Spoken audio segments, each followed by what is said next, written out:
What's going on, everybody, and welcome to Rock and Roll True Stories. And I'm just following up on a story that I reported on a couple weeks ago. So we all know that Red Hot Chili Peppers have already announced that John Frusciante is returning to the band for the second time, and fans were rejoicing online because he's been away since 2009. Their last two albums have been okay with Josh Klinghoffer, but they announced late last year that Frusciante is back, and Flea, I think, was the first person to announce it. And we've kind of got an update on it. So drummer Chad Smith was being interviewed with Rolling Stone. He was doing some promotional stuff for something that wasn't really related to the Chili Peppers. And he let it be known to Rolling Stone that John is back in the band and everyone knows that. We're psyched. The 2020 festival shows are the only shows booked. For now, we'll mostly be concentrating on new songs and writing a new record.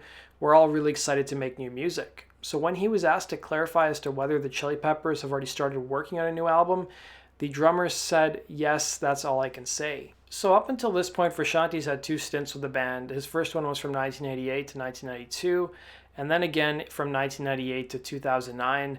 As I mentioned before, Josh Klinghoffer took over for Frusciante on the most recent albums that they've done, and contributed to the 2011 albums I'm With You and The Getaway. Now, if you guys are wondering if I've done Chili Peppers videos on my channel, I've done quite a few. I did one about the lost years for Frusciante from like 1992 to 1998. When he quit the band, he went down the rabbit hole of addiction. And I've also talked about Californication when he came back to the band, as well as I think I did By the Way as well. And there's been a couple other Chili Peppers videos, like one on One Hot Minute. I've got some more that are coming in the future, some which I've already shot.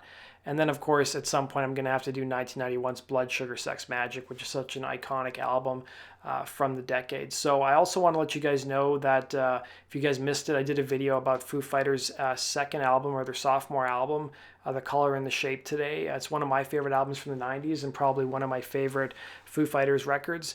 And if you guys have stayed this long enough in the video, tomorrow at 10 a.m. Eastern, I'm going to be doing a video about the 4 solo albums that the members of KISS released back in the late 70s. It's kind of like a last-ditch attempt to try to save the band from falling apart. And I'm going to be talking about how it was a commercial disappointment from the record label's perspective.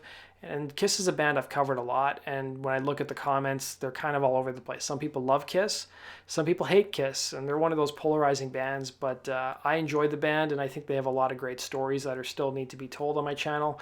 So you guys can tune into that at 10 a.m. Eastern. We've got some great stories coming up on Saturday and Sunday as well, and nobody has guessed what those stories are, so you guys will probably be surprised by what you see this weekend. So that does it for today's video, guys.